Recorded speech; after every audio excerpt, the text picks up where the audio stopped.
याना त्या कारणाने सध्या चर्चेत असलेल्या वणी पोलीस स्टेशनमध्ये सध्या 3 महिन्यापासून उभ्या असलेल्या प्लॅटिना गाडीची जोरदार चर्चा सुरू आहे.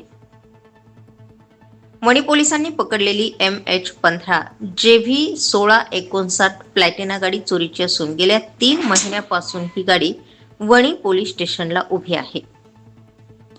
महत्वाचं म्हणजे वणी पोलिसांनी विकत घेणाऱ्याला पोलीस स्टेशनला बोलावलं, त्याच्याकडून ही गाडी जप्त केली, मात्र गुन्हा न नोंदवताच आरोपींना सोडून दिलाय.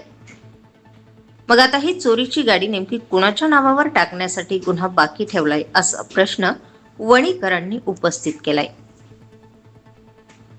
एखादा गोरगरीब आला आणि नोंदवायला काही नसेलच तर चोरीची गाडी त्याच्या नावाने टाकून आपला जय जयकार करून घेण्याचा विचार तर नसेल ना, अशीच काहीशी शंका वणीकरांनी उपस्थित केली आहे.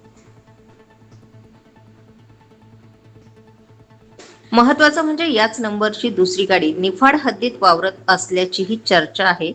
मग एकाच नंबरच्या 2 गाड्या रस्त्यावर असताना वणी पोलिसांनी कारवाई कुणावर केली असा प्रश्न उपस्थित केला जातोय. स्टार 24 फास्ट न्यूज साठी वृत्तसंकलन विभाग, नाशिक.